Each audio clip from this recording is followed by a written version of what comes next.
There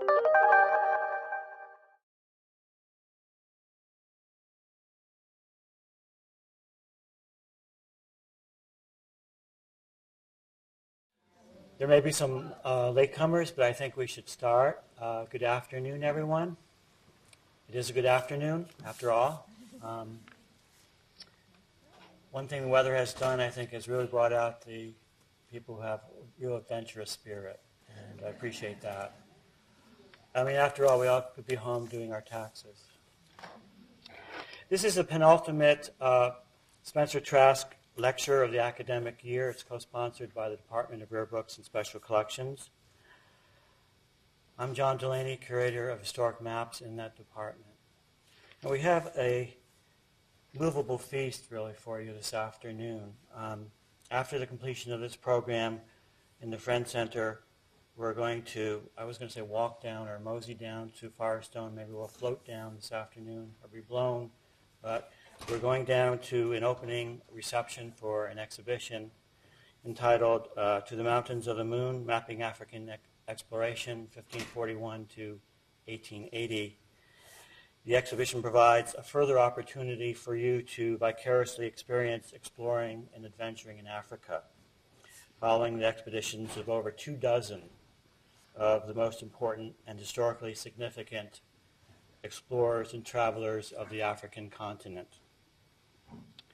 At the library, our speaker will be signing copies of his book on the Nile. You can also purchase our color illustrated map catalog, and there will be some light refreshments. So I hope that will entice many of you to join us down the block. Many thanks are necessary at a time like this. I'm grateful to the university's Committee on Public Lectures and the Friends of the Princeton University Library for making this lecture possible. For the exhibition, I would like to thank Gretchen Oberfrank for improving my text, and Ted Stanley and Scott Husby from the library's preservation office for attending to the maps and the books. All of them got a complete physical, and I really can say that they're in better shape than they were after a couple hundred years of existence. Wangel Shawa, Princeton's GIS librarian, helped me as always with scanning and digitizing matters dealing with maps. And I'm particularly grateful to John Waleko for his vision of perfection as it unfolded in our installation. It's really a stellar presentation, and I hope you get to see it this afternoon or in the next 6 months while it's up. All right.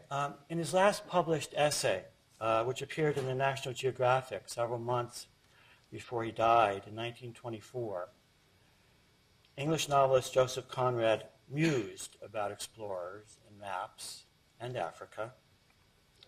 He had a particular interest for Africa and the Congo River, as those of you who have read Heart of Darkness can appreciate.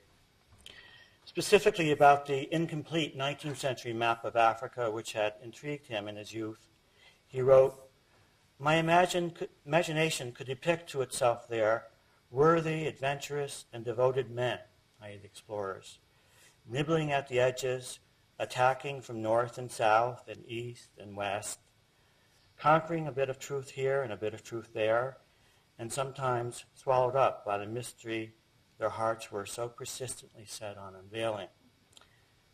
There are still such men.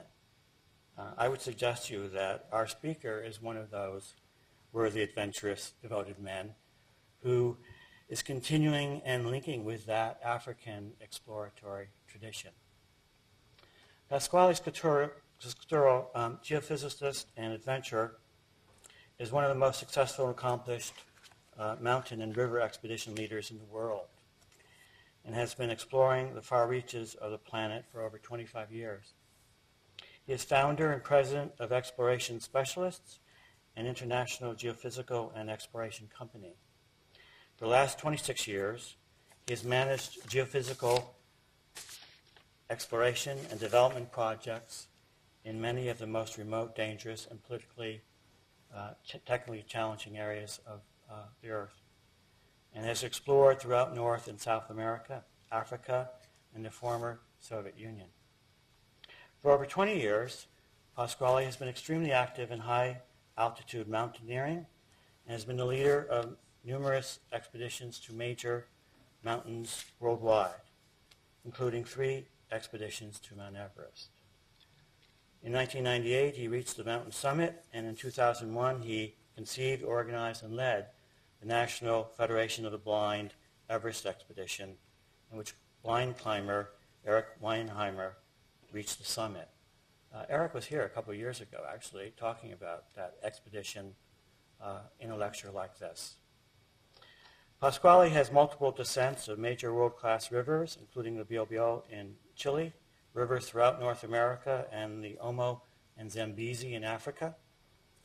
From November 2003 to April 2004, he organized and led the historic 114-day Nile First Descent expedition, the first complete descent of the Blue Nile and Nile River from its source high in the mountains of Ethiopia to the Mediterranean Sea, which is a distance of over 3,000 miles. And I'm pleased to say that some of the original maps from that expedition bearing his field annotations are in the Firestone exhibition, and you can see them. He has filmed rafting and mountaineering projects for ESPN, PBS, Discovery, National Geographic Channel, Orbita Max. His most recent IMAX movie came out last month and should be available more widely soon. It's about climbing in the Alps. Please join me in giving a warm welcome to Pasquale Scaturro.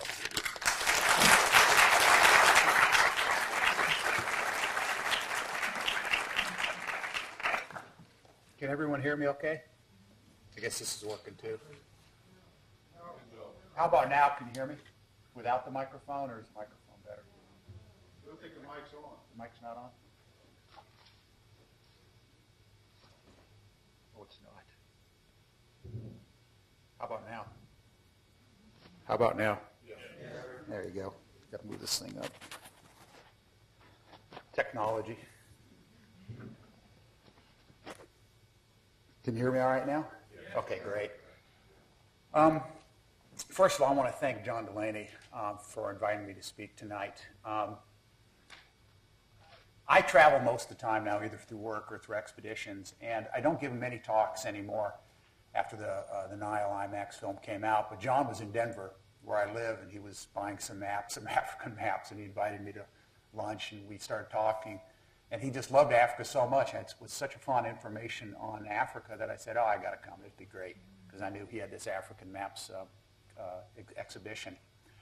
And after seeing what he put together at the Firestone Center, right, library, I was shocked, happily shocked. It's really a beautiful exhibition. You know, I love Africa, and I've kind of studied, read everything I can, and it's just wonderful to see all the original maps, original books, and descriptions of all these explorers and their maps on the wall. And I invite you to go look at it, because it's truly one of the best in the world, I think. I just don't know of any place else that's done, anyone else that's done such a good job of describing the history of Africa through its exploration maps from the beginning to the end. So I invite you to go to it. You know, when we were talking, when he was first, I was sitting there talking, something came to my mind about exploration in our conversations earlier. And one of them is, the question most people ask me is what I wished most in my career, you know, in oil and gas and exploration and stuff like that. And what I wished most in my career, I wished I would have been born 100 years before I was born. And to be born before GPS, satellite, the airplane, the telephone, and things like that, to be able to explore Africa the way the earlier explorers have done it. Just go out in the middle of the wilderness with a half-blank map and just see what's out there. Unfortunately, we can't do that much anymore. If you ignore the computer, maybe you can get a few places away, but the whole world's been mapped. But that doesn't mean there's not a lot of exploration and adventure out there. And I think when I look at the Nile and what I did on the Nile River in 2003, 2004, and the Zambezi, the other rivers, I think what I try to keep telling people to do is that although the world's been mapped, although there's 10 satellite images of every spot of the world on the internet and stuff, there's still a lot of adventure out there and a lot of things to explore. And like we were saying, Just because there's a map doesn't mean you know what's really there. Too often I've had a map of an area and I've actually gone to the area and it's nothing like the map. And so that's what I found on the Nile, and I'll try to show you that tonight. Now I have quite a few slides. I have 90 slides, but they go real quickly. Generally, for bigger groups, we have a question and answer service a period afterwards, but since it's a fairly small group in a nice small venue, if you have a question during the talk, during the slideshow, why don't you just yell it out? And because it's such a small group that it's easier to do that, because then for two reasons. One is it keeps the conversation going of what I'm working on, and also you don't forget about the question early on. It'll take about an hour, and then we can go over to the Firestone Library.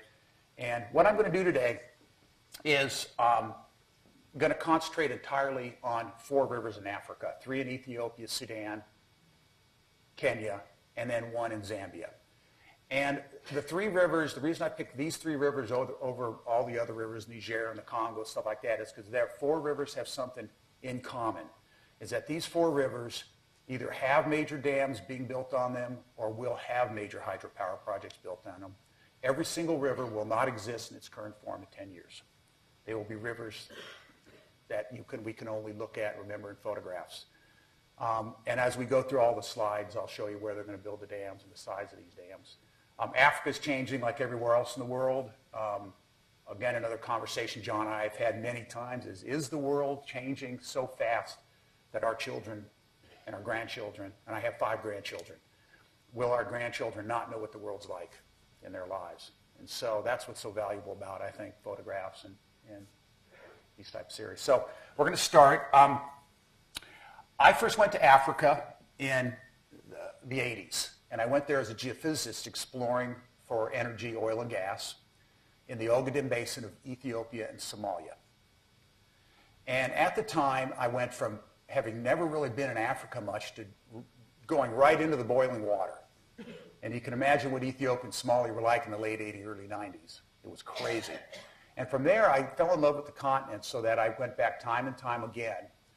And it got to be the point where I just spent almost all my time there. I've run many rivers in Africa. I've run 5 first descents of rivers. I'm planning on going back there, running another major river in August, and I'd like to run another bit of White Nile later on. So to begin with, this is a photograph that I bet you can't see the raft at it. Can everybody look at the upper right-hand corner of the photo of the slide? Let me turn this down. Yeah, I'm going to do the lighting. Do this here. How's that? See the upper right-hand corner? That's that little yellow dot's a 16-foot whitewater raft. This is, like I was trying to explain, this is Tissisat Falls, 153 feet, the second largest waterfall in Africa after Victoria Falls. Now, who here in this entire audience has ever even heard of Tissisat Falls? You happen to be there? Okay, 1 person. That's amazing. You're the first person I think I've ever met. The fact is this is what Africa has to offer. Here's a huge world-class waterfall. No one even knows about it. This waterfall, as magnificent it is now gone. 2 years ago, the Ethiopian government, with grants from the Chinese, built a diversion dam, and they've diverted all of this water through a hydropower project. This river only flows over the waterfalls during the rainy season for about a month. The rest of the time it's diverted. And it's really a shame because it's one of the magnificent views of the world. And this is, again, one of the reasons when I look back on our pictures, one of the reasons I get so sad about what's happening in a lot of the African continent. Okay, the rivers of Africa. I'll be discussing 4 rivers in Africa. And of the rivers in Africa, I'm going to concentrate on... Did I set my pointer?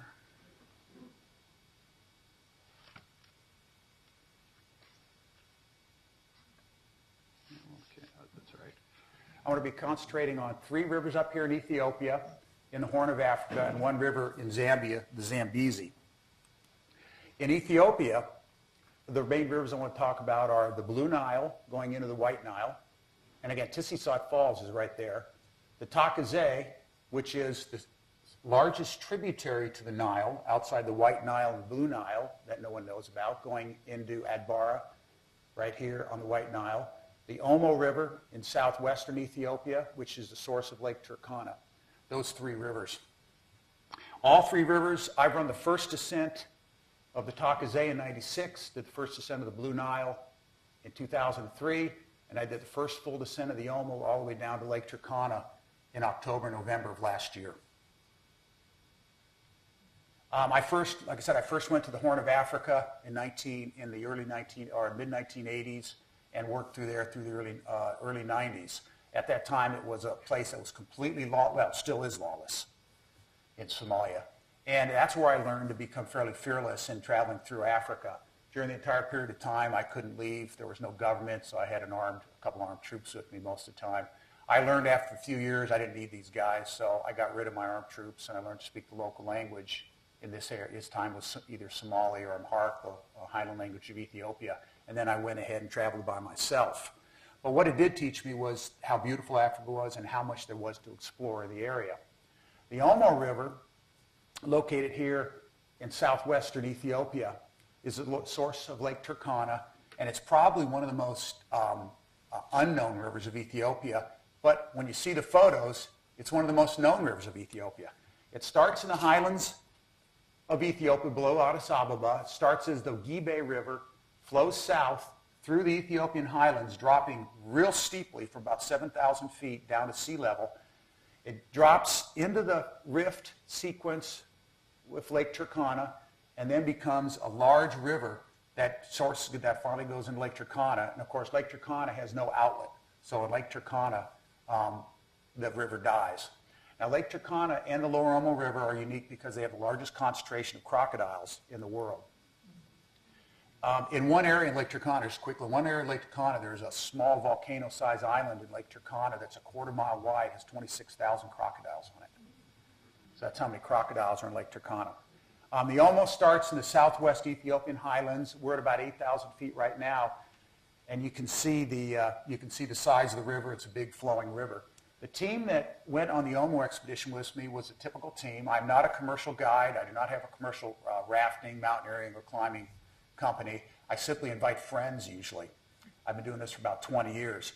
My friends on this expedition include a series of people I've worked with, some young boaters, lawyers, vets, physicians, writers. This fellow here is a writer with Outside Magazine, Michael McRae. In the June or July issue of Outside Magazine, we're going to have the cover of this expedition along with the expedition, what happened at it, and a brief description of the other expeditions I've done.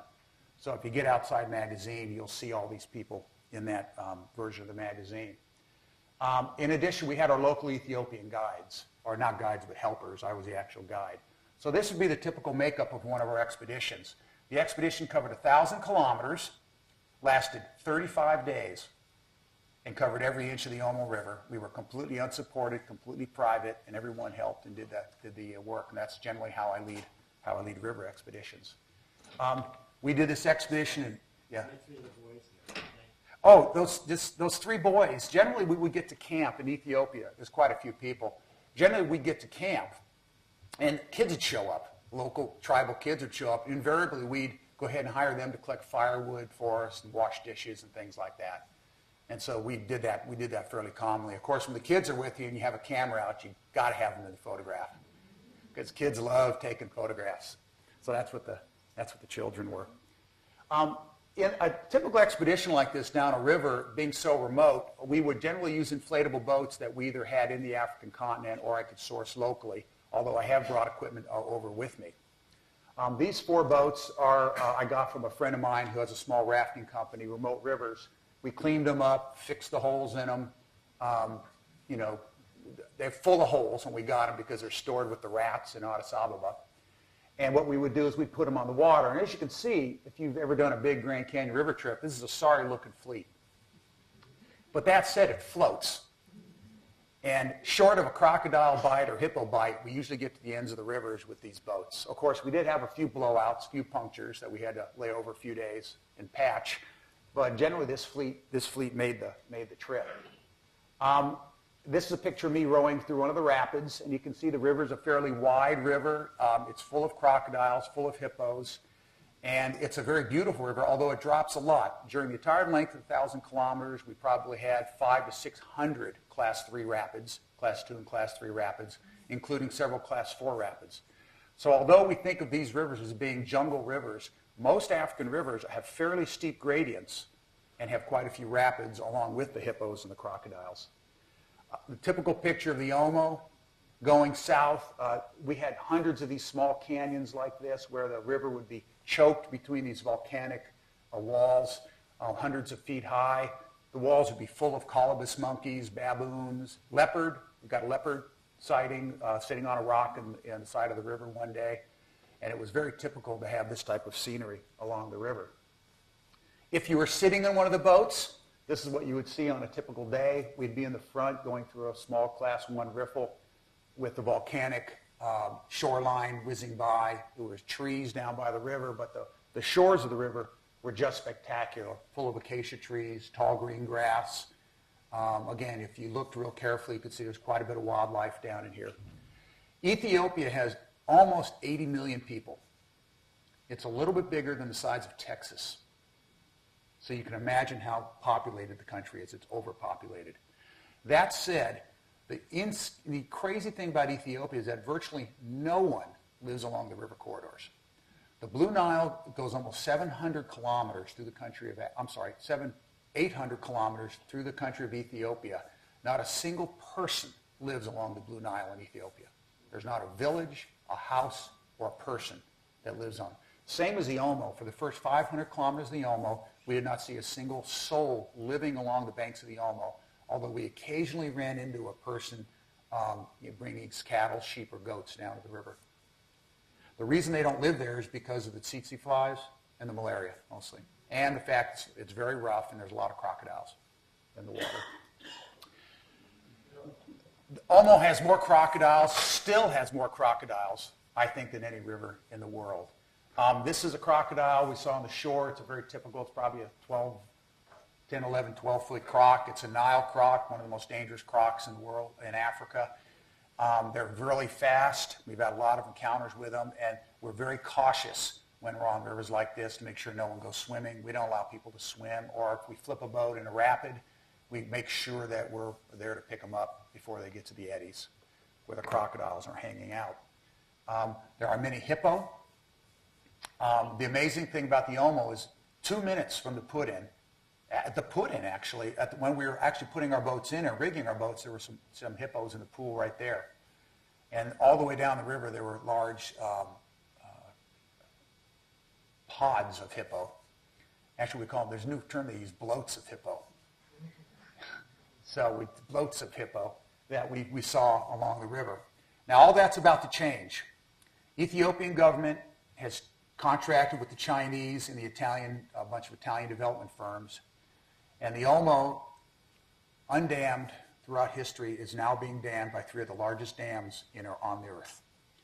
They're planning on building a 280-meter tall dam. That's 900 feet in one of these canyons that will dam a large part of the Omo, and it will certainly take out all these pods of hippos and most of the crocs, because once people start living along the shoreline, the hippo can't survive.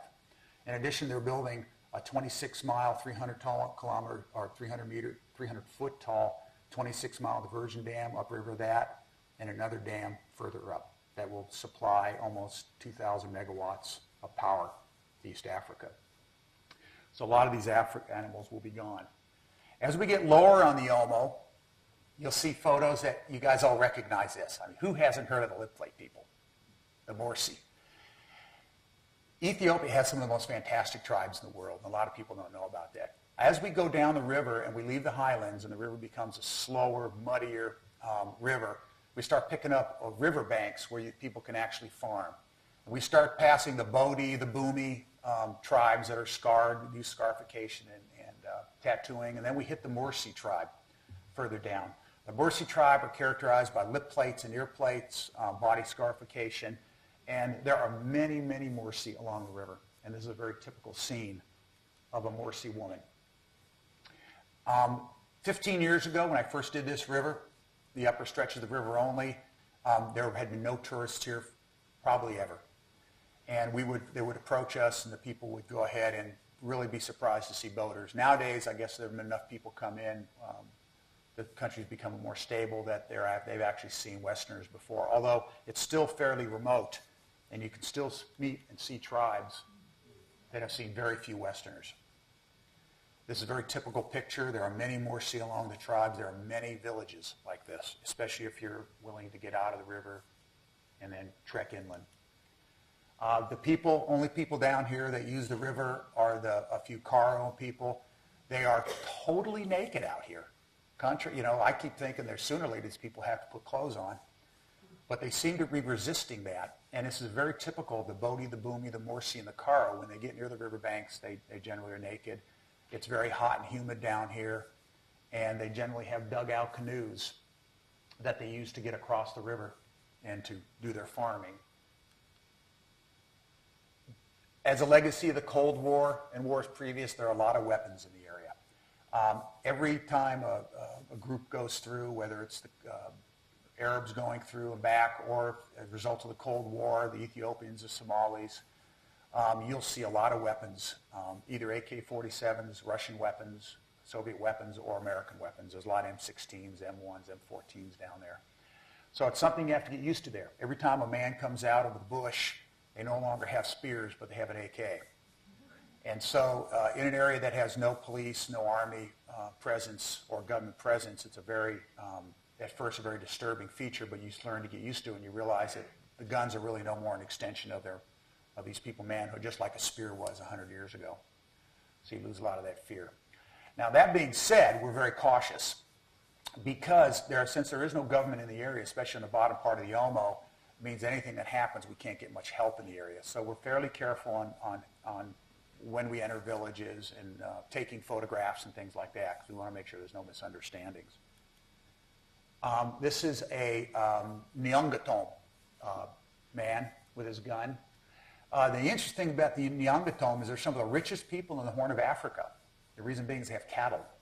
And the Nyangatom stretch from southwestern Ethiopia all the way into northern Kenya and then stretch into Sudan, into the extreme southeastern Sudan. And the thing that's characterized by the Nyangatom is the fact that they know no government. The area is actually not part of Ethiopia, Sudan, or Kenya. It's considered ungoverned at this time. There are no militias down there. There are no police forces, army, or anything else. And these people like it that way. They don't recognize any of the governments. It's probably one of the last places in the world that they recognize no central form of government. They pay no taxes. They have no IDs. They have no passports. They are just Nyangatom. And so as you go into these villages, you have to be invited in, but what a tremendous experience, because you go into these villages and this is one of the last places in the world, there's still no sign or evidence of Western culture or civilization other than the gun on this guy's shoulder. And it's just an amazing experience. As you go into the villages, this is not made up. This is an actual dance. They'll have, almost every day, the young girls get together in the evening and they do dances, and they're kind of courtship dances, where they'll all get together and they'll start dancing, and they'll do this all through the night. And so it's not uncommon for us at evening, after dinner, 8, 9 o'clock at night, you can hear the different villages, the dances from the different villages, and we'll leave our camp and we'll walk inland and go to the villages, and we'll go ahead and experience the local Nyangatom women. They'll be dancing all night. After a few days, they don't even really know you're there, so you can actually kind of blend into the villages, and you can become like non-tourists, which is the way. Will the building of dams displace these villages? Pardon? Will the building of dams? Absolutely, absolutely. Not only the building dams, they're building bridges. For some reason, the Ethiopian government wants to come out here and build a 4-lane bridge. They're spending $28 million US to build this bridge into nowhere. And the only thing I can think is they just have development money and they need to spend it. But they're building this bridge, and the theory is that they're going to try to pave a road down into this area to be able to start building big farms in the area. So this area, if you want to go to Africa and see this, the Nyangatom tribal areas, things like that, I recommend you go in the next 5 years. Because after 5 years, this will be no more. It'll be gone, this area. again, the tribes, this is, has anybody heard of Angela Fisher, Carol Beckwith and Angela Fisher, the photographers with the, they've done a lot of photo books in Africa, Southern Africa, on the last remaining tribal areas in Africa, and they consider this to be the purest tribal area left in all of Africa, is in this area, and I agree with them. It's the most untouched tribal area I've seen. And that said, they're not poor people. I consider these people to be the richest people in Africa. The cattle they have are tremendous. And they do trade. They trade with Turkana peoples in northern Kenya, and they're very rich. I asked one lady, I wanted to get one of these things right here. That setup. And I don't know if you saw the previous picture, the beautiful leather skirt setups they had. And I asked her, I said, I'd like to buy one.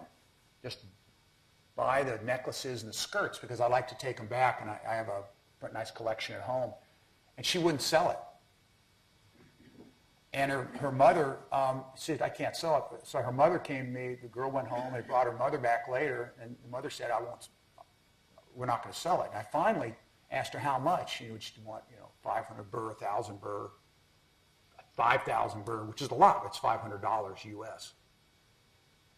She said, no, but I'll take 3 cattle and 4 goats. Well, I figured what 3 cattle and 4 goats were worth, because these people sell cattle on the world market, basically. Through northern Kenya, they go to Middle East. It was worth $1,000 US. She wouldn't sell it for anything less. They could care less. They don't use money. There's no place to spend money down there. So that's the type of situation in this area that's just amazing.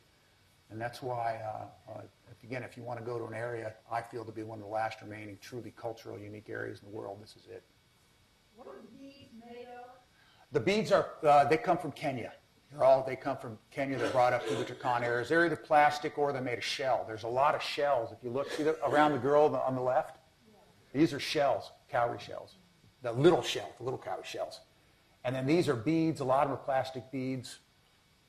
Or they're the heavy plastic. The heavy plastic beads, believe it or not, have been coming in through Africa for a long time, 50, 60 years. And if you go into even a lot of the area in Kenya, the Maasai and people like that, those are all plastic beads too. They've been coming in for a long time. And then, of course, these are all really tightly woven beads up on top. But it's fantastic. It's just beyond comprehension how cool this place is. The thing about the Omo is it's just the scenery is just spectacular. This is a typical waterfall along the Omo. We have to hike. It's probably a quarter mile back off the river. So we'll pull back, we'll go swimming. But this is Bruce's Falls. It's a very big waterfall. And we'd go back there and we'd swim in waterfalls like this. We did have sort of a doctor along the trip. We had a friend of mine, Skip, who was a veterinary doctor from Colorado. But he's a good doctor. He stitched me up. He stitched a few other people up on the expedition. But this is the type of thing we would do. We'd come along, a Neanderthal woman would bring her baby over, and her baby obviously is suffering, severely hurt, her baby. And so we'd give the baby some antibiotics and to help take care of the baby. A lot of it's, the mother just really doesn't know how to take care of the baby that well. And so we'd help take care of the baby. You only do a little bit. When you come by on an expedition like that, the people come down to the villages you go to, you give them your leftover food, and you befriend them, and you give them a little bit of help, and you just leave.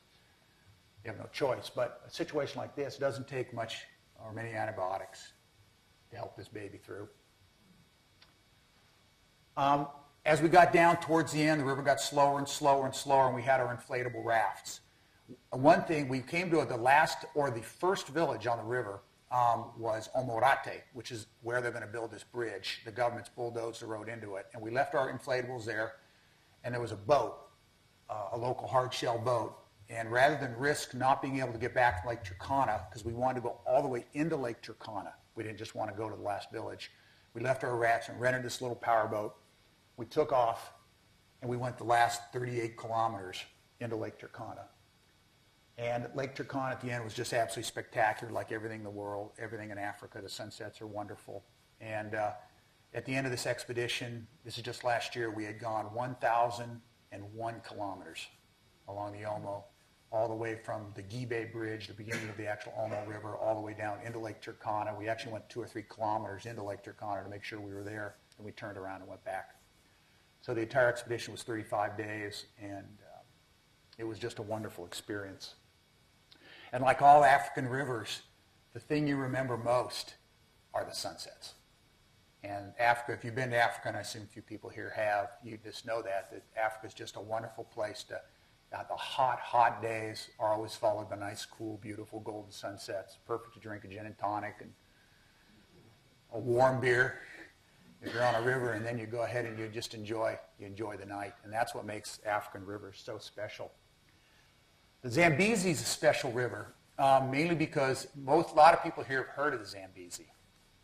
The Zambezi is big in African history. It was Livingston probably has done the most thorough exploration of Zambezi. He was the discoverer, if you want to call it, of Victoria Falls, named Victoria Falls. And it was thought originally that the Zambezi was going to be the savior of southern Africa. It was thought that a waterway existed all the way up the Zambezi into southern Africa.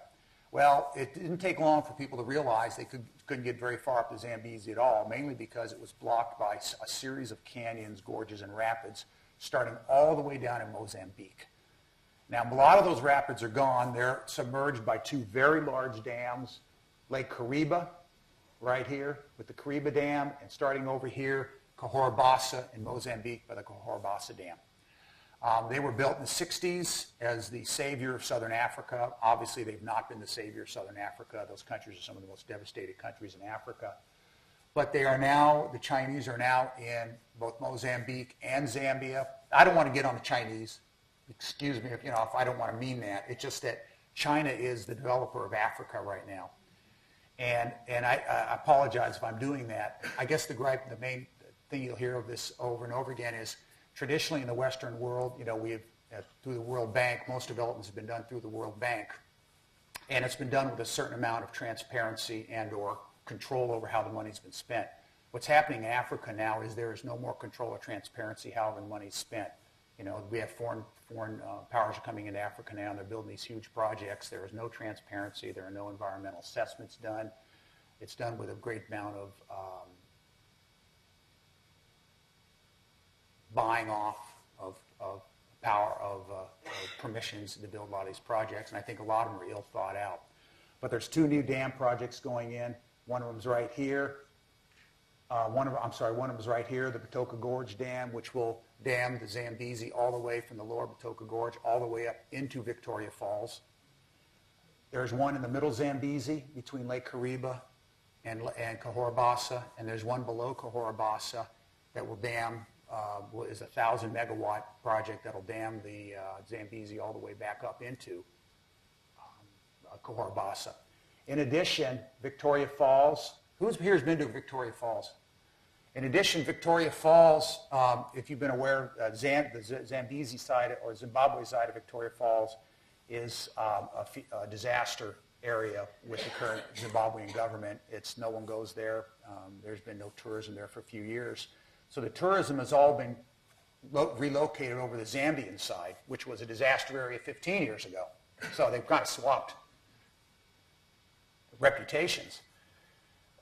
What's just been approved by, tentatively approved by the Zambian government is a new development, two huge international hotel development, golf course, and 450 condominiums at Victoria Falls.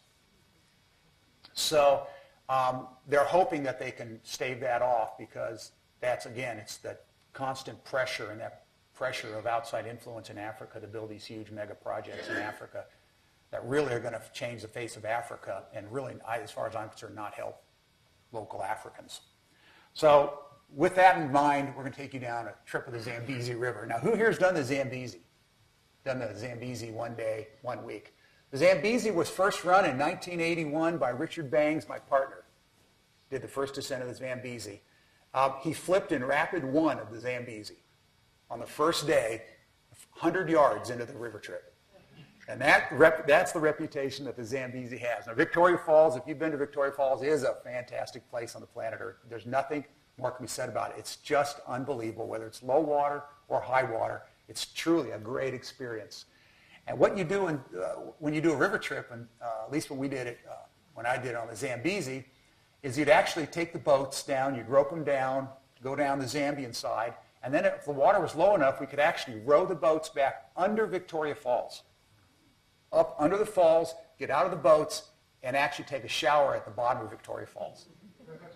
Have lunch, and then take off down the river.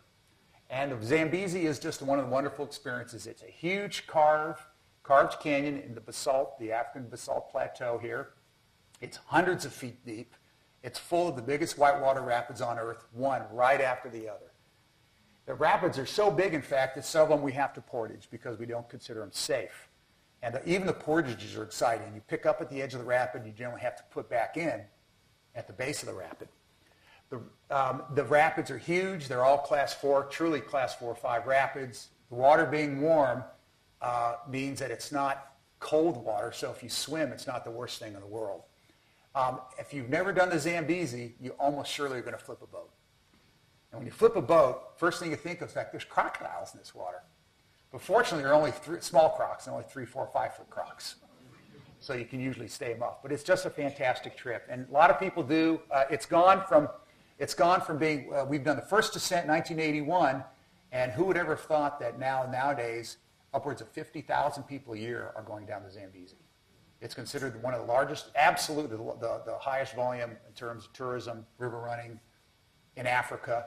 In addition, nowadays they have paragliding and hang gliding and bungee jumping and all this stuff is at Victoria Falls. So it's gone from being a fairly quiet area to a very touristed area, all in 20 years. But as you can see, the river is just fantastic. It's huge white water. You can take a 16-foot raft, you go down these huge rapids, and you just keep thinking, there's no way this boat's going over. And invariably, the boats will flip on this river every single time. And so this is Rapid 17 on the Zambezi. I have not flipped in this river yet. I have not flipped, but everybody else I know has, and obviously I've been able to take a lot of photographs of people flipping their boats.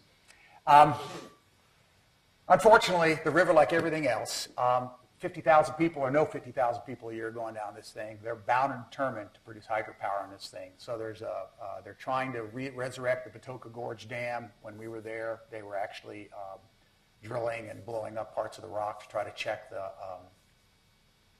the integrity of the rock to be able to determine where to put this dam.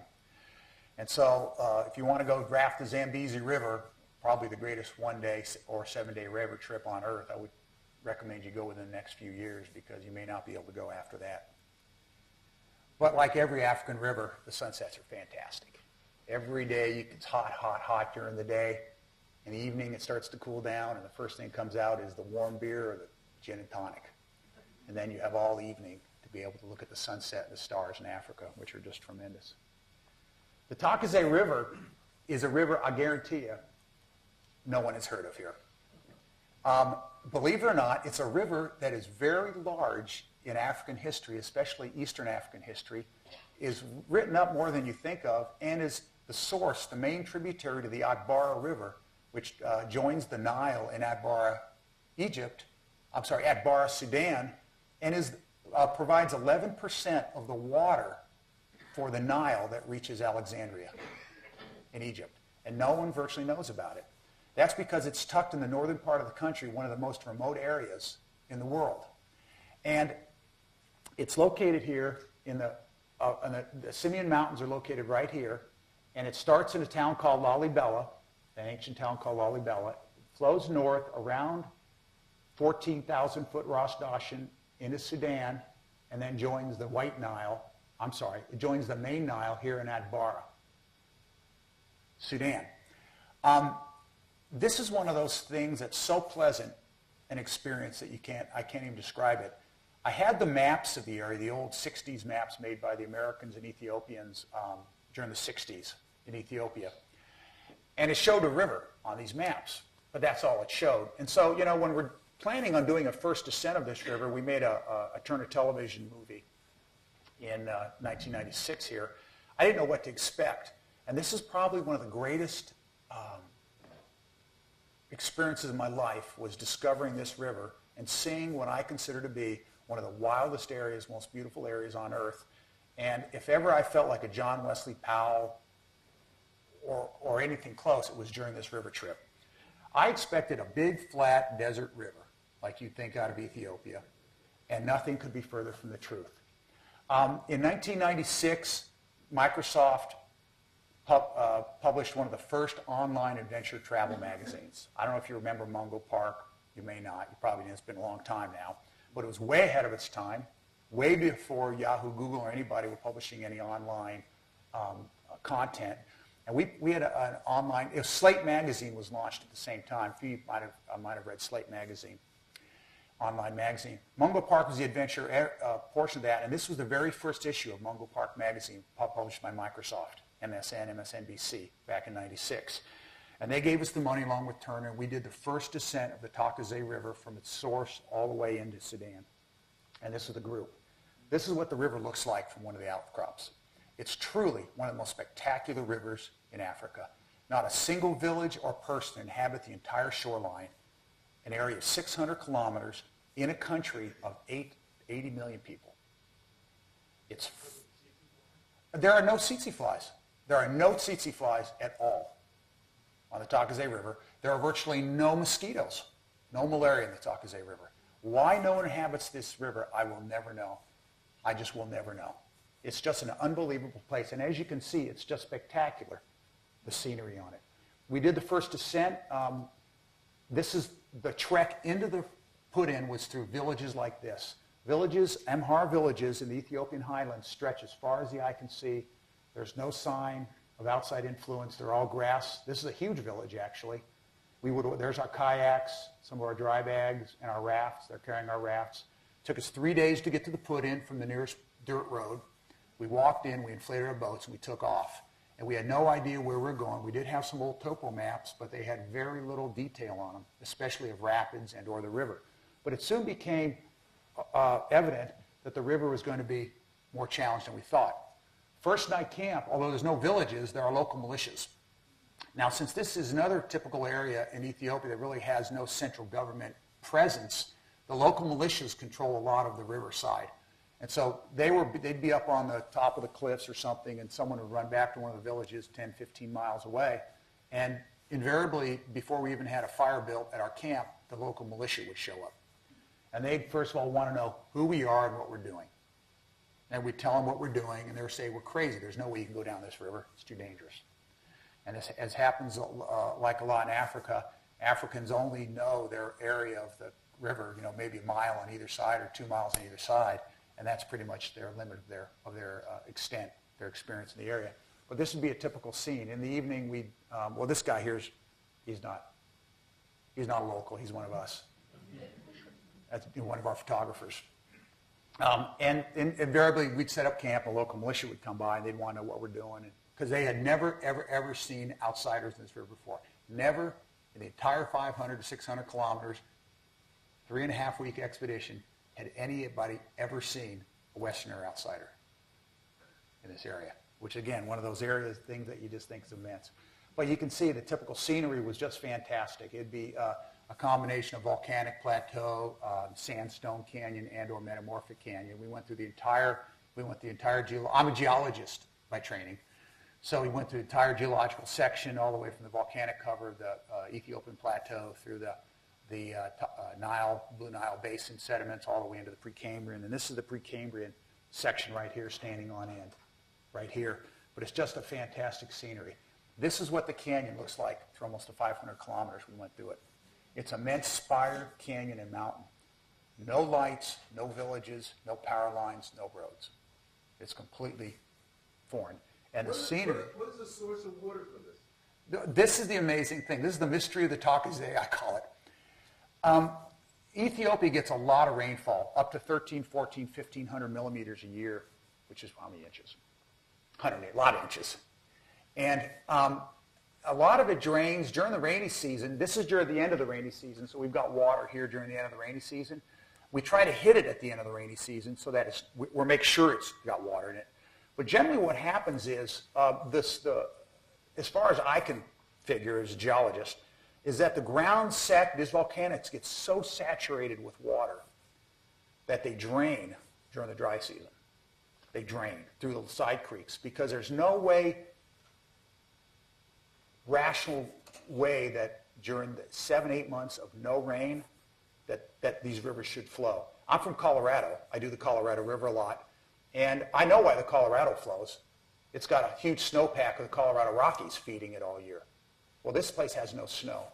It has 3 or 4 months of rains, and that's it. And the Nile, the Takazé, and the Omo flow year-round. It's just an amazing, amazing thing to think about where all this water comes from. This is our fleet. You can see the river, but this is typical of the canyon up here. It's just steep walls, very pretty. We had a pretty big fleet of boats because we were a filming crew. The reason for the yellow boats was because it looked better on cameras. And it was a film called The Last Great River Ride by Turner Television in 1996 we made. But this is the type of scenery on a daily basis. It's a huge plateau with pinnacles. I mean, real reminiscent of the American Southwest 200 years ago. And it's really old. The volcanics are anywhere in the millions of years, the volcanic cover of Ethiopia, up to almost modern in the Danakil Depression. And then as you drop into the Blue Nile Basin, it's Paleozoic in the Blue Nile Basin, and of course Precambrian is billion years old. So it depending on where you're at in the geological section. Is the person fishing in the photograph? Yeah, that's Mike Speaks, my buddy Mike. So we didn't know how many fish were in this river, right? So how many fish could be in this river, this dry river up here? He throws this piece of, I don't know, we had old chicken we bought off a local, I think, threw a liver in the river, and the liver didn't hit the water before he caught a catfish about 4 feet long. I've never seen so many catfish, and the only reason I think there are so many crocodiles in the Takazé, and it's full of crocodiles. The only reason there's so many crocodiles in the Takazé is that there's so many fish in the Takazé. The Takazé is crawling with crocodiles. They were unbelievable and very aggressive. Since they've never seen outsiders and there's nothing to fear, they would not hesitate to attack the rafts and the kayaks. We actually had 2 kayaks with cameras that day 2 into the expedition, we just had to take them out of the water and put them on the boats. It was just too scary having these kayaks in the water behind us and having 10, 11, 12, 13, 14, 15-foot crocs attacking these kayaks constantly. And when you're in an 8-foot kayak, a 15-foot crocodile is really scary. And way faster than you can paddle. So it was very common on the shores to have crocodile after crocodile after crocodile. More of the scenery of the Takazé, again, you will never, ever see these pictures anywhere. I've never seen them anywhere else, is the fact that it's just an immense canyon full of mesas and buttes, all unpopulated. Any commercial projects planned for this river?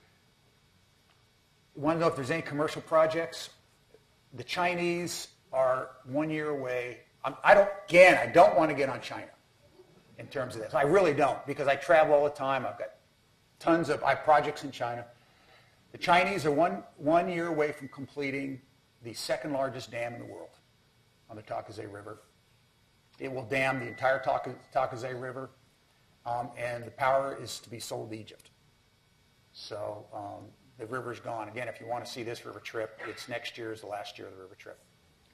So this river will be dammed also. The interesting thing about this dam project is if you Google it, try to go to the Takazé Dam project, you will find nothing on the internet. You'll find nothing in Ethiopia. You will find nothing in any newspaper. You will find nothing at all on the dam project. It's completely secret. It's completely held away from the press. And it's one of those projects that has no oversight, no transparency, or anything. It's just the second largest dam in the world being built in the middle of Ethiopia. And that's the main problem I have with a lot of the dam projects here, is there's just no transparency to them. So, but again, you see the scenery. Little pinnacles are miles away. Looks like something, but mountain after mountain after mountain like this is just tremendous.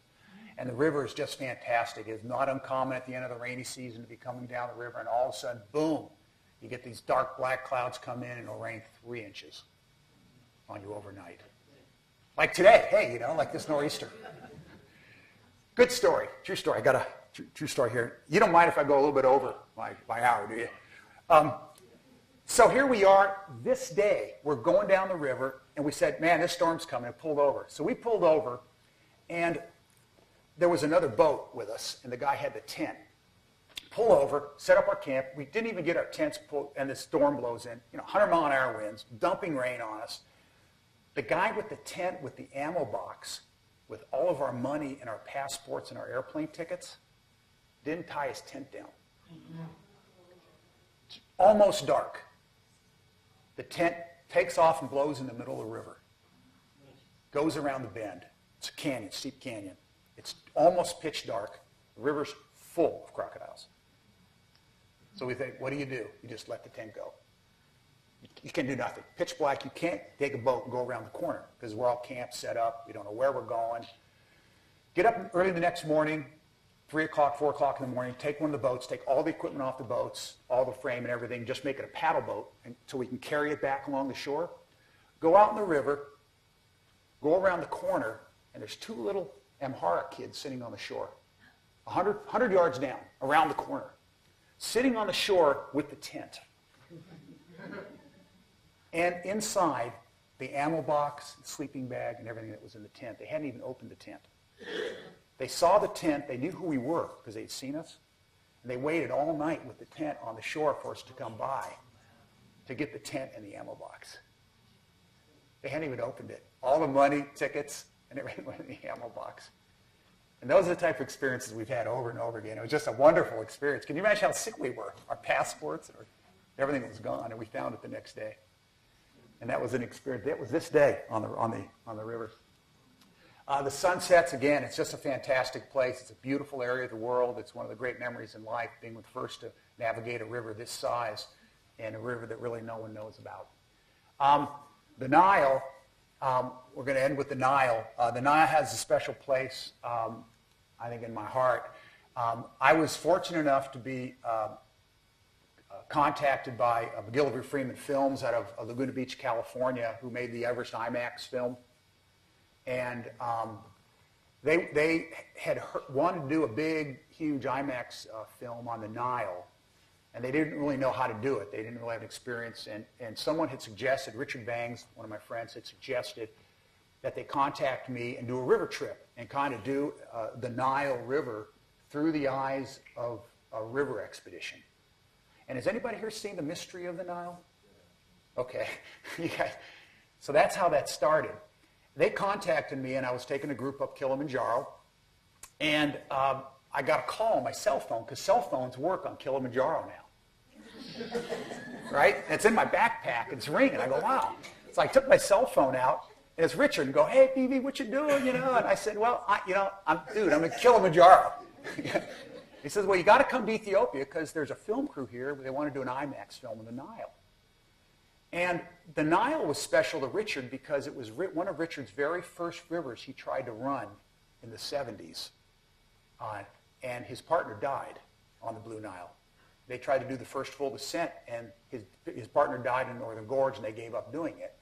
And so he was eager kind of to get back and do it, but he didn't want to do it himself. So he recommended me. So I kind of ran these people up Kilimanjaro, and ran them down. They're all friends. Actually, I kind of left them up top. I took them up, left them, and then came down the mountain and caught the first flight to Addis Ababa out of Kilimanjaro Airport. And I went up into the highlands. And I talked to the director, and they kind of know what to do. And I said, well, we should do the first full descent of the Blue Nile. It's never been done. I know that sounds incredible. No one has ever run the full Nile. They've done pieces of it. And they thought that was a great idea, and they kind of hired me to lead the expedition. And what we did is we took on November 13th, I'm starting to fade the memory, November 13th, 2003, 60 people, IMAX cameramen, grips, camera equipment. We all went to Africa, Ethiopia with 10,000 pounds of equipment. And for the next 3.5 weeks, we filmed all of the great helicopter scenes you see in the IMAX film. We filmed the churches.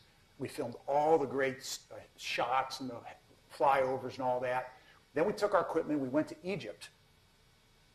And we filmed the Sphinx and the pyramids and all the Abu Simbel and all those great scenes. We filmed all that.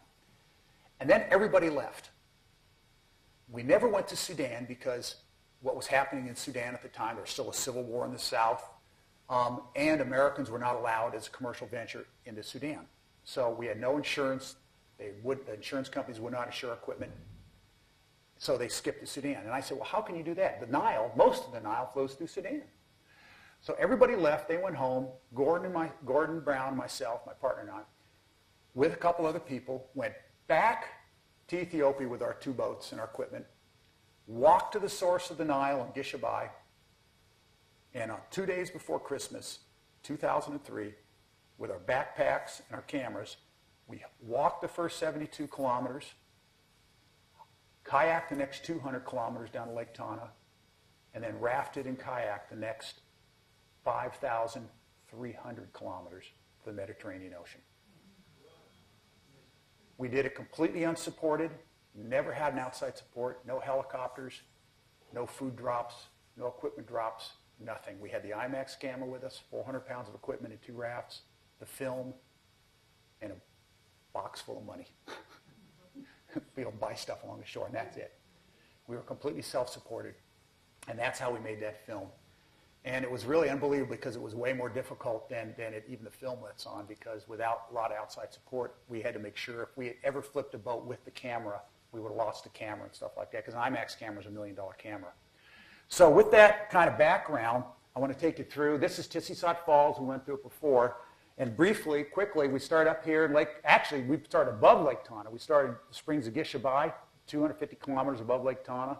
We went through Lake Tana, over Tissisat Falls, along the Grand Canyon of the Nile, through Rosaires Reservoir, all the way to Khartoum, around the S bend of the Nile, all the way across Lake Nasser, all the way to the Mediterranean. We did 114 days. Again, another closer, this is just Ethiopia. We started at the Springs of Gishabai right here. We rafted through there, through Lake Tana, all the way through the northern gorge where the big rapids are located, where Richard's partner died, through the Grand Canyon of the Nile, the Black Gorge of the Nile, the western gorges of the Nile. Got arrested in Surbabai, all the way through Rosaires, almost got arrested at Rosaires, all the way through to Khartoum. That's 2,013.7 kilometers, that distance right there. So that's kind of, the group that did the entire expedition all the way in the Ethiopia portion was just, at the end, were just myself and Gordon Brown, did that entire portion, the cameraman, and then our locals. And these guys are the greatest people on the planet Earth. There are no more brave people in the world than these guys that went with us. And I'll tell you why in a few minutes. But they stayed with us. They never backed out. And it was a very scary situation, considering that no Ethiopians have ever done a river trip, much less a big whitewater river trip. When we started the expedition, one of the really wild, interesting things, quick stories I want to tell is, we got to the Springs of Gishabai 2 days before Christmas, 2003. We got there 10 o'clock at night with our backpacks. It was really cold. We had our camera equipment with us. We had so much equipment that we couldn't even take our sleeping bags, food, or anything. We left all that behind. So we got there. We were freezing cold. We got to this place. We were hungry, but we just kind of were waiting for the morning for the monks to show up at the little church there at the source of the Blue Nile. So we kind of huddled together. It was really cold. It's 9,800 feet high. Kind of huddled there. And we trying to go to sleep. My head on a rock, type thing, going to sleep. And all of a sudden, out of the bushes come these farmers. And if you've ever been to the Ethiopian highlands in a lot of the areas, 85% of the people are so poor they don't even own shoes. You look at these guys, they're all barefoot. That's how poor it is in Ethiopia.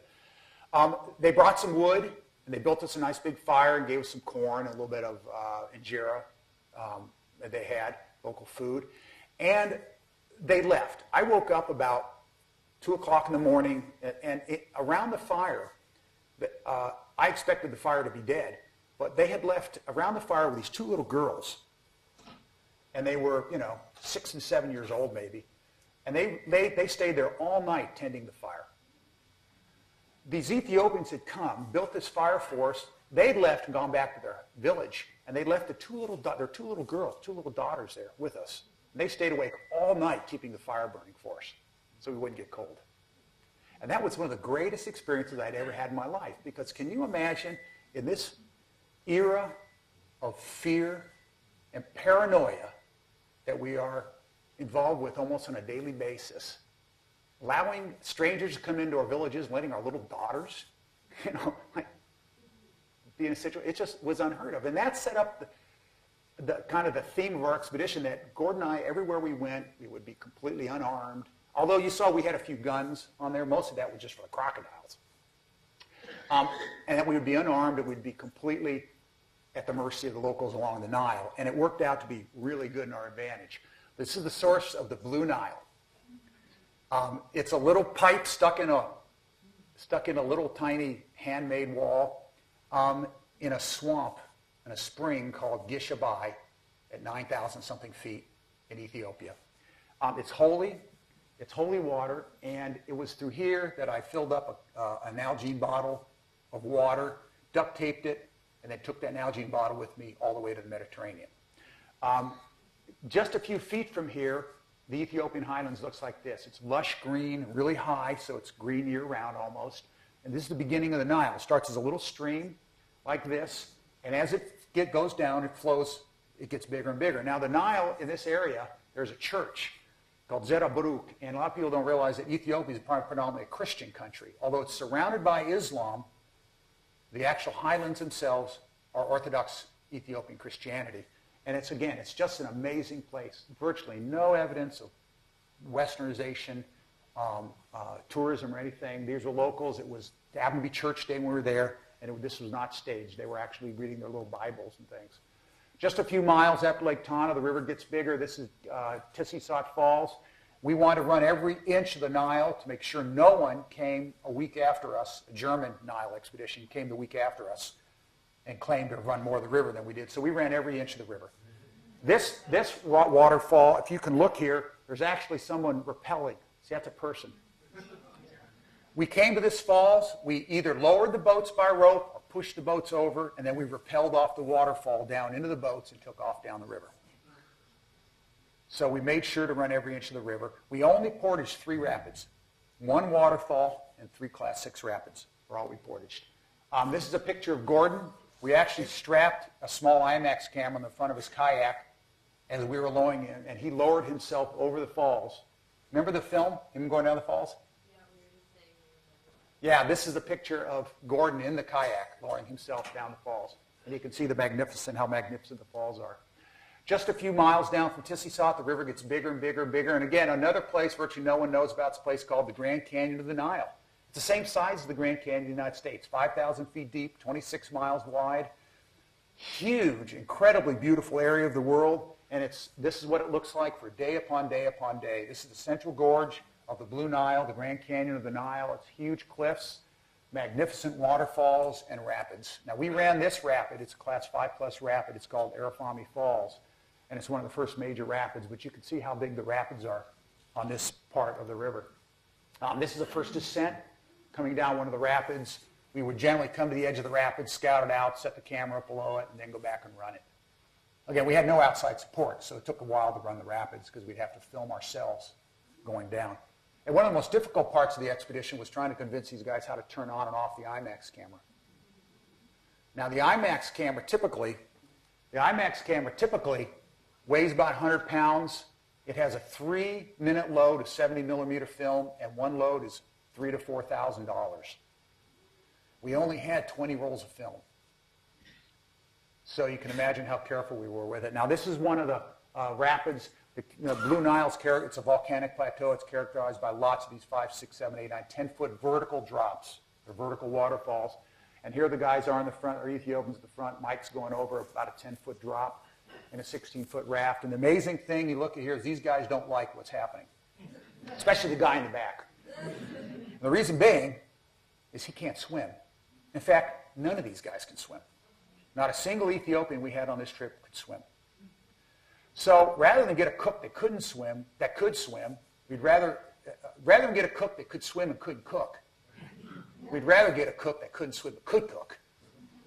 So the guy in the back is Johnny Walker. He was our cook. The reason we named him Johnny Walker is for several reasons. His name is Johnny Johannes. And after the first flip where he almost drowned, he decided to walk every rapid after that. And he also had a couple bottles of Johnny Walker. That was his drink of choice. So It was very, very tough because we did have a few big bad flips and a few of the Ethiopians lost their nerve there. This is going towards Sudan. I have to skip forward about 700 kilometers and about 500 rapids here. But this is typical of the rapids going through on a daily basis, a small class 2 rapid, class 3. You can't see the hole right here. There's a huge hole right here that we're going into. But what we would do is we would go during the day. Every day we'd run 30 to 40 of these rapids, try to film what we could, and then name them. Got so many rapids that you just start numbering them. Black Gorge 1, Black Gorge 2. And I think you'll see them on my maps. There's a couple of my maps in the Firestone display. It shows the rapids that we named. But this is what we would do. We just name the rapids and keep going. The Nile, like a lot of the other rivers, a lot of hippo. We had a hippo attack, almost took out one of the boats. A lot of crocodiles. There's more crocodiles on the Nile. Well, I've said that about 4 rivers now, haven't I? There's a lot of crocodiles on the Nile. The main thing about the crocodiles here, they've never seen another boat either. There have never been any boats down this river. So we would come by and there'd be this 14-foot crocodile, and he'd come in the water, jump in the water, and go up to one of these 16-foot yellow rafts. And he'd get about 10 feet from the raft and stop and go, wow, yeah, that's a pretty big raft. So he'd kind of stop or turn around and go back. Then what would happen is he'd look behind us. And behind us was Gordon in his kayak. And Gordon was attacked by more crocodiles than I can imagine. And it finally got to be the point where I just told him, I said, you just have to put the kayak in the raft. I'm getting tired, of having these guys, loading rounds into their AK-47s during the day, waiting for you to be attacked by a crocodile. So we put the kayak in the raft, and most trip we did with the kayak towards the bottom, the kayak in the raft, just out of safety. But he got attacked more than once by a crocodile going after him. How did you protect yourself at night from these crocodiles? What we do at night is we turn the boat sideways, and we have paraffin lanterns. We put paraffin lanterns around the camp, and just the light from those paraffin lanterns would keep the crocs. And shift of bandits. There are bandits in the area. We were approached by bandits a bunch of times. In fact, we got shot at. Yeah, I left it out of here, but the time we got shot at was the same way. They would shoot at us from the shore. And so we would set up lanterns and just the boat sideways, keep most of the crocs and the hippos out of camp. So one of the last rapids, Island Rapid, we ran. The mountains are Sudan. So we're approaching Sudan now. And once you leave Ethiopia, you leave all the mountains, the highlands of Africa, all the big rapids, the highlands. And once you enter Sudan, then you get into the lower Nile. Now, the lower Nile is just spectacular. Virtually no one I've ever spoken to has ever seen or been on the lower Nile in the Sudan, mainly because it's been off limits for so many years. But it's just one of the most spectacular rivers in the world. It's a big, huge, wide river. It's now got the confluence of the White and the Blue Nile. It's huge granite boulders. Here's the central Nubian granite uplift right here. Jebels in the background, Sahara Desert. It's just spectacular. And we did almost 2,000 kilometers of stuff like this. And it's just an amazing experience. Here's Khartoum. We have the Blue Nile comes in here. Here's the White Nile, 2 arms of the White Nile and the Blue Nile. Here's a new building, Muammar Gaddafi's building for himself. And you can see our 2 little boats. And here we are at the confluence of the White Nile and the Blue Nile. At this point in time, we'd just run the first full descent of the Blue Nile. It was 2013.7 kilometers we had run to get to this point. And so we'd done the first full descent of the Blue Nile, and now we're entering the main arm of the Nile. And so from here on out, we're on the Nile, not the Blue Nile. But the Nile is just amazing. There's Nubian ruins, there's old forts built by the British and the Turks and the Egyptians along the shore. All of them are abandoned. There are no footprints going to them. There's no tourists. These are the pyramids of Meroe built by the Black Pharaohs, a couple thousand years old. It's just fantastic, and I dare anybody to see a footprint anywhere in the sand. We passed it through 2,000 miles of Sudan.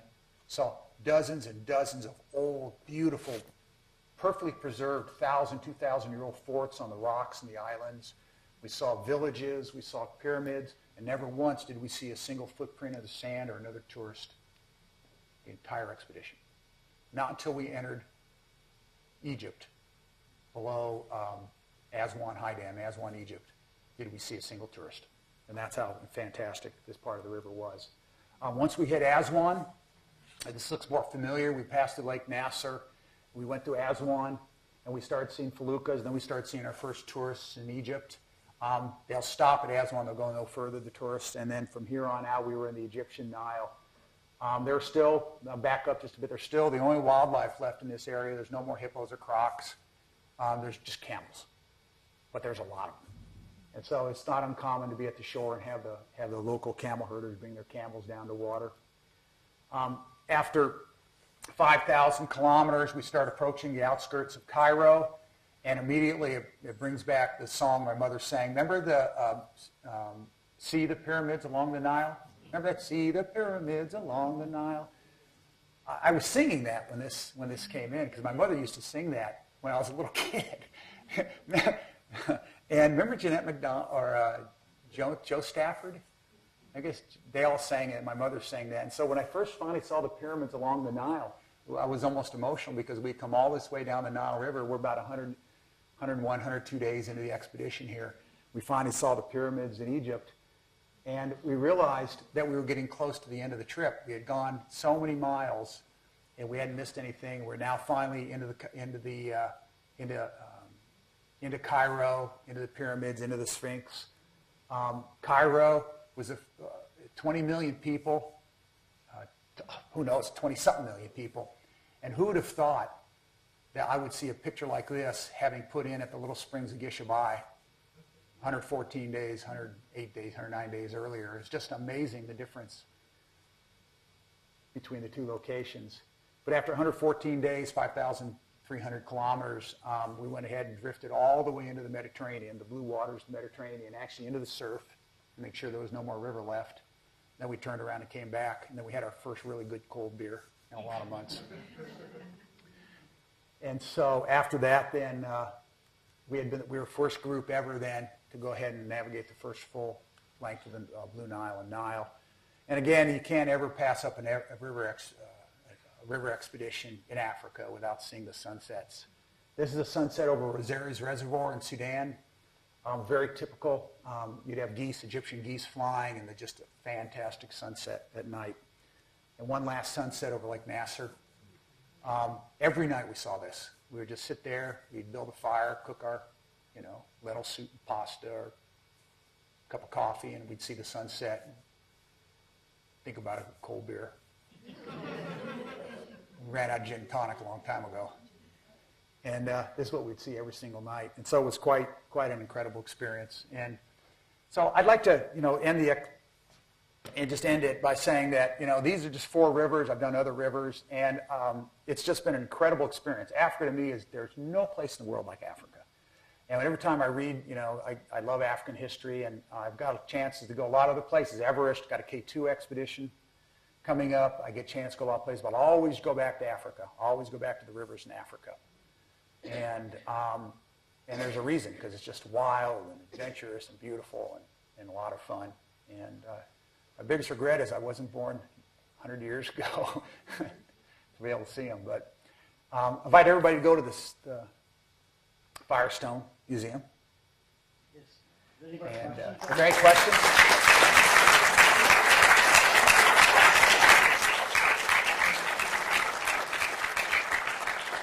Any last questions before? Any questions? Go over? You've shown us many scary things. Yeah. What scared you the most? I think the thing that scared me the most, I'm not worried about myself. I mean, you just deal with it, and it's like anything else, like playing golf or skiing or whatever. You do it, you get better. It was having other people, being responsible for other people. That worries me, obviously, more than anything. When I was in the Northern Gorge, and we're going after rapid, Northern Gorge of the Blue Nile, I had these Ethiopians with me that couldn't swim, and I was going over rapid, class 4 rapid, class 5, class 5, class 5, class 5. One right after the other, after the other, after the other. And if any boat, anything happened at any time, we'd flipped a boat there. Forget the IMAX camera. These guys probably would have drowned, because after class 5 rapid, there was another class 5 rapid, 100 feet away. And that scared me the most. It was No time in my entire life I'd been more stressed during that 4 or 5 days that I had these guys' lives in my hands, knowing that they were right there, you know. And so when we passed the last rapid, that last rapid I knew of, and the river kind of slowed out in front of us, and I could breathe, and the canyon kind of died, I breathed a sigh of relief that we did it. Because I knew after that it was just a matter of dealing with shift-done, you know, bandits and hippos and crocs and things like that. You know, I didn't have to deal with the white ones. So that was probably the worst episode of my life. Why did you get arrested? Well, it was 2 times I got arrested, actually. The first time was in southern Ethiopia, the Benishangul Gumuz peoples. Ethiopia, after the Civil War, they've kind of broken up into a federated country. I think it's going to cause problems because what happened is before Haile Selassie kind of controlled the country, after he was overthrown and the communist Derg, Mengistu was overthrown there, they've decided they want to kind of let the tribes do their own thing, and each tribe's kind of grabbing control of its territory. And these people think now they own the Nile, this tribe. And so we came through there and they arrested us. And I said, well, I got a letter from the government, I got a letter from the president, I got a letter from... We don't care about letters. And so they took our guns away and marched us 25 miles into the highlands. And we're just going to keep us there. Fortunately, I had a satellite phone, and they didn't know what that was. They'd never seen one. And while we were walking through the jungle, I called up, you know, Richard Bangs, my buddy, and he called the army in Addis, Ethiopia, and the army went ahead, and they had a shortwave radio there. They called them in and threatened to come in, and, you know, they threatened all kinds of things. They finally let us go after a few days. The other time was crossing Lake Nasser. The Egyptians wouldn't let us come across Lake Nasser because they'd heard 2 Americans, the spies in Wadi Halfa, heard that 2 Americans were coming down with 2 boats full of electronic and film equipment. And Egypt is extremely paranoid about the Aswan High Dam because if you take out the Aswan High Dam, there's 74 million people living downstream of the Aswan High Dam. They're all living on the river now since they built the dam because it no longer floods. If they took out the Aswan High Dam, you'd kill a lot of people. And so they'd heard that these spies with boats and electronic equipment and who knows were coming down the river, and so they were waiting for us. So when we crossed the border, we got 4 big Navy patrol boats came and surrounded us. Of course, I tried to go back to, this is a great story. It's in the book, by the way. I tried to go back to Sudan because I was like 10 feet into Egypt. And I was trying to turn around and go back to Sudan. I had a 15 horsepower motor on these 2 boats, you know, trying to get back, you know. And they caught me before I got back. So they took us into custody and kept us for a couple days. Would you talk a little bit about dams? That I understand that the Aswan Dam is not a huge success, or at least let's say it's mixed. Yeah. And now we're building lots more and bigger dams. Yeah. What? How do we talk about that? Yeah, I'm really familiar with the dam issue. You know, I've been big in International Dams Network and, you know, blah, blah, blah. You know, look, I'm a realist. I'm a geophysicist. I am an oil and gas geophysicist. Okay? I do oil and gas exploration. I'm not anti-growth, anti-person, anti-human. I'm not. That said, I'm probably the biggest thorn in the side of oil and gas companies on the planet because I believe that we all have responsibilities to act responsibly. We need oil and gas. I guarantee you all of us got here tonight in our vehicles, unless you guys walked in the rain from, you know, like next door. That said, we have to live. Now, the dam question is particularly painful for me because I do river. I love river expeditions. Now, I thought personally that the area of big dams was over. It's definitely over in this country, okay?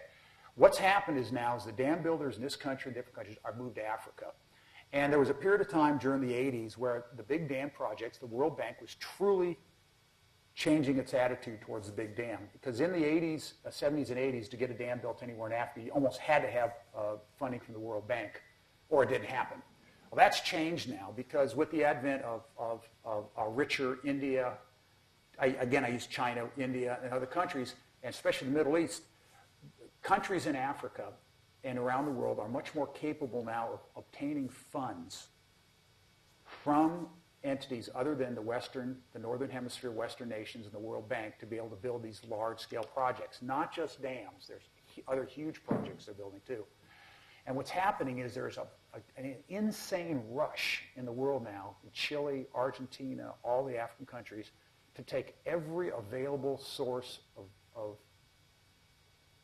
power generation and to develop it. What I didn't say on the Nile, I forgot to say on the Nile is that big beautiful section of river you saw there, I told you, got to go see that because that will be gone in 2008. They are building, you know who, is building the Meroe Fourth Cataract Dam on the Nile. They're displacing 50,000 more Nubians will be moved, and they will dam almost 300 kilometers more of the Nile. And I don't know where they're going to sell all this power. Now they're competing with Ethiopia. They're planning on selling the power to Egypt. In addition, Ethiopia has planned 26 dams on the Nile. And they're planning that 26 dams, they think, will produce 26,000 megawatts of power. Which I don't even know Africa uses 26,000 megawatts of power. That's a lot of power. And that's just the beginning. And so what's happening is, because of the fact that there are now other sources of funding for these huge mega projects, there is no longer the need for the Western world, the Northern Hemisphere, World Bank.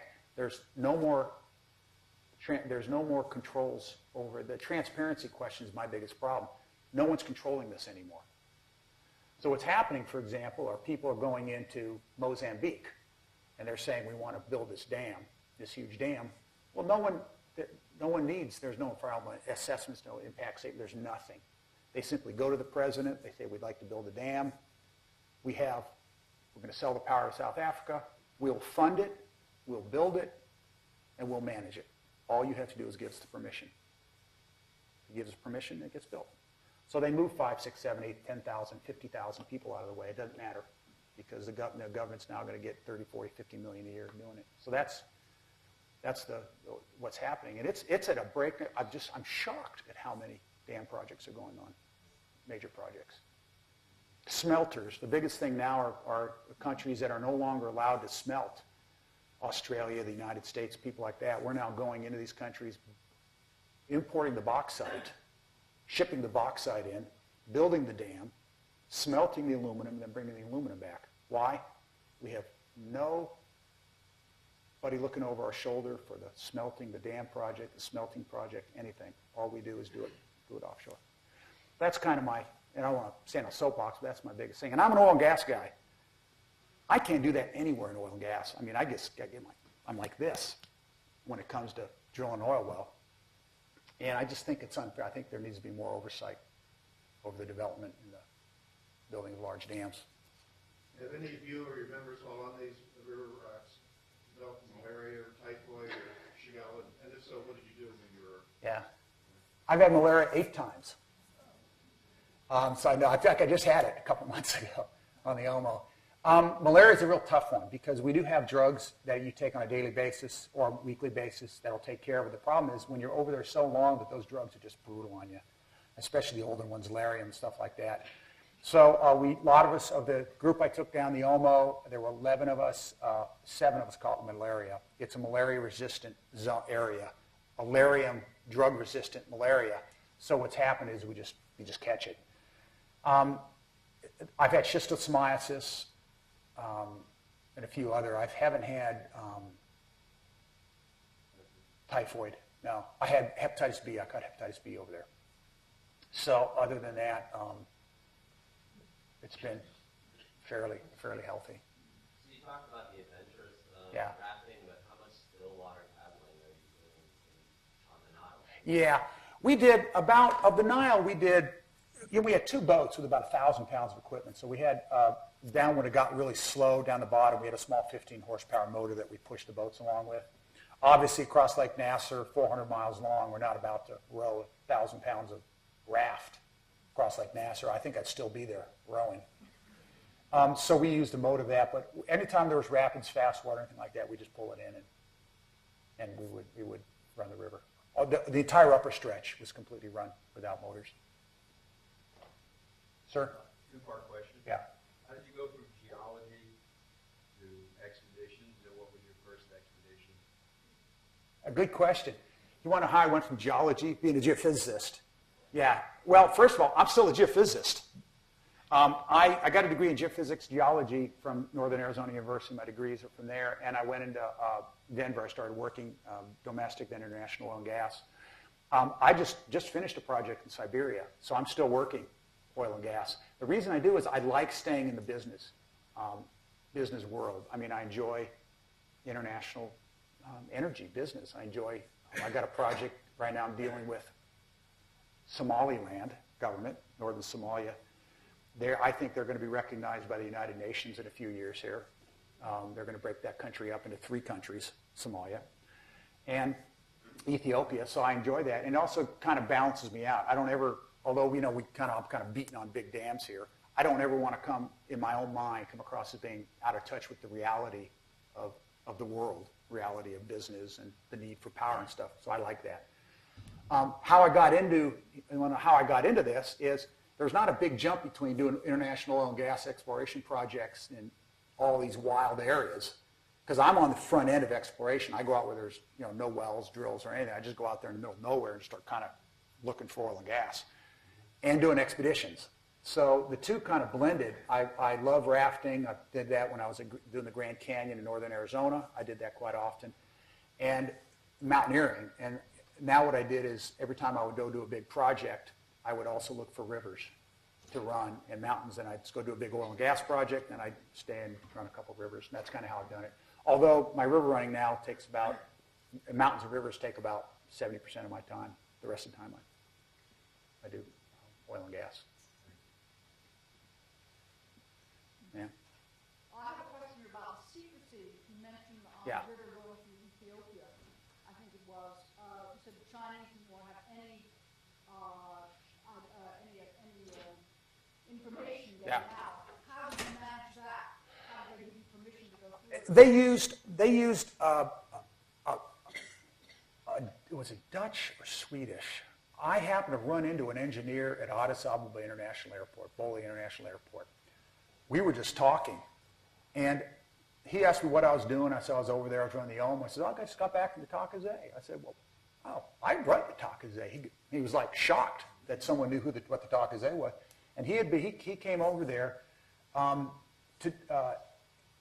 as a consultant. I think the Italians are supplying the turbines. Well, he came over as a consultant to be able to see how big of turbines they needed, and he told me about a lot of that. In addition, they're building. It's a huge project. You can meet some of the local peoples that are running it too. You run into that, and that's pretty much how I've learned. And I have friends in Ethiopia that have told me a lot of the information. But if you go there, try to get information on where it is, how it is, you just won't find it. So, sir. Yeah. Yeah, that's far enough upstream. That's at the very headwaters. Lalibela is 14th century. It's a city where they've carved 12 churches into the basalt bedrock. And it's just fantastic. Again, it's a UNESCO World Heritage Site. It's one of the wonders of the world, I think. And that's where we started. The Takazé River actually starts in Lalibela, right in Lalibela. So that's where you start your expedition, and then you go down. And that will survive because that's so far upriver. Yeah, that'll survive. Yeah? You made a comment about the dams in respect to the wildlife that will be no more than the natives. Do you feel there's any consideration for the natives that will be affected by this? No. I can honestly say no. The reason being is there's a lot of people in Ethiopia. And when you look at 70 million people, moving 10,000, 15,000 people isn't a big deal. In terms of the Meroe Dam, the Meroe Fourth Cataract Dam in Sudan, I think the thing that's most disturbing there is I thought we had learned when we built the Aswan High Dam, when we moved 100,000 Nubians, and it's considered to be one of the big human rights fiascos in the history of dam building. They moved these Nubians up into the Gish Al-Gurma drainage on the Adbara River, And they promised them farmland, and that's 100,000. They promised them villages, and of course they moved these people up there, and they don't give them anything. They built a little dam that was silted in after a few years. They're all gone. It's abandoned.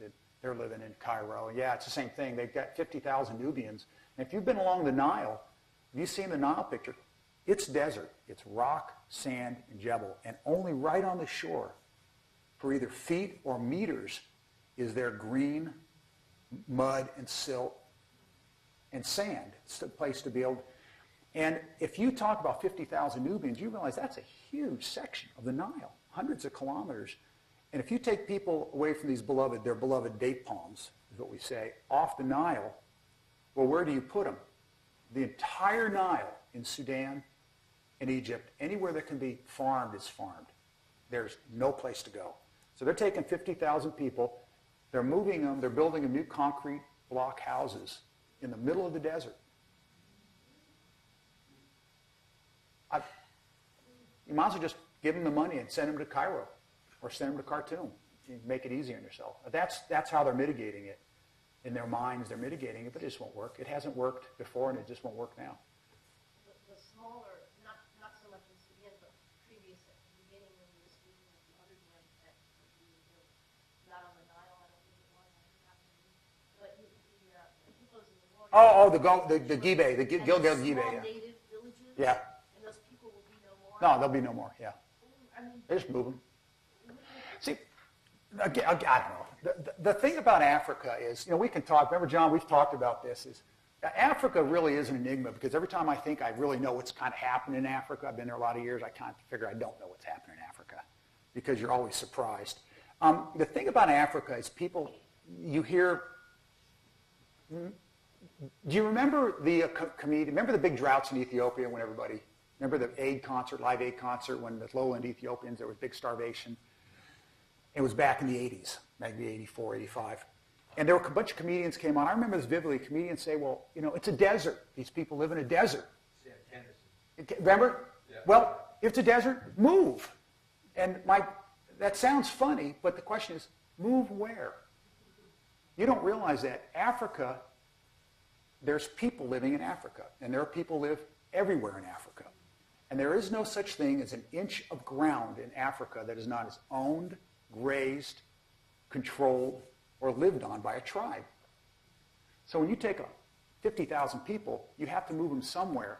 And short of the middle Sahara Desert where it's all sand, there's no place you can move these people. So you can't take 5,000 people and move them to another village. They just won't accept them. So the only place to move these people is out in the middle of nowhere, in the middle of sand.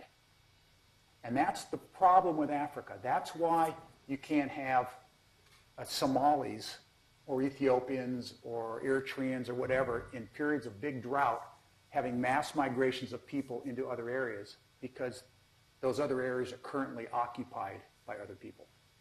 Darfur is an example. The big question is, why don't you just move people out of Darfur? That's because there's no place to move. There's other villages, there's other tribes, there's other ethnic groups. And that's the situation in Africa today. That's why these migrations of people are very, very difficult. And that's what's going to happen to these people. There's just no place for them to go. Well, they can go places. They can go to the slums. They can go to Omdurman. They can go to the slums of Khartoum or Cairo. Give them some dollars and send them there. So, and I feel sorry. I've done a lot. I've been contacted a lot by people on this Fourth Cataract Meroe project about that because there's no transparency in that either. Zero transparency. It's just they're just building it. Well, who's building it? Well, I don't know. Where are they getting the turbines from? Who cares? Who knows? They don't know. There's just nobody's telling them what's going on. These are big projects. These are not small projects. So, given all the different factors, what is the right scale to do dam projects on? Well, I look at Ethiopia. Let's use Ethiopia for a good example. They can build all the dams they want to. There's 70 million people in Ethiopia. 60 million of them live by small-scale farming. You can build all the big dams in Ethiopia you want to. You will help zero of those farmers. Why? Because the rivers are in these big, low gorges. Impossible for people. No one lives there. They live in the highlands. They have small tracts of land. All they're going to do is they're going to generate a little bit of electricity, sell the electricity after these dams get paid out. They've got to pay the dams out first. Dams aren't free. They do cost money. And they do have to pay them back at very high interest rates. I think these small dam projects where you dam the side tributaries way up in the highlands, you build really small projects. You only need water for about 4 months a year, 5 months a year. Then you can get the crops growing, get things going, then you let them dry out. If they can build small dam projects further up, small hydropower further up, just like we've done in Nepal. Nepal is a good example of that. Very few large dam projects in Nepal. I spent a lot of time there. They built small, the Norwegians, the Europeans have built small dam projects up in the side tributaries. Small, kilowatt to megawatt? Or? No, smaller megawatt. I'm talking village size, 2 village size, which are just tens and hundreds of kilowatts. And then what you do is you go ahead and build these smaller dam projects. They're very cheap. They're easy to build. They're easy to repair. They're easy to maintain. And you can build the infrastructure to be able to take care of them. Small. Environmental impact? Virtually no environmental impact, yeah. Yeah, they're much smaller. And so I think and you help the farmers themselves, because then the farmers themselves can utilize the water. There's no farmers, no one lives in these valleys anyway. They're certainly not going to live in these valleys once they build these big dams, because with the dams are going to come, intense mosquito infestations and malaria, schisto. I mean, if you want schisto, go to Lake Nasser. It's just full of schistosomiasis. So, okay, we could have a whole conversation on dams. Pasquale's not going away. He's going with us down to the go. library. All of you can continue your conversation with him there, and we'll see you in a few minutes. Right there. Thank you.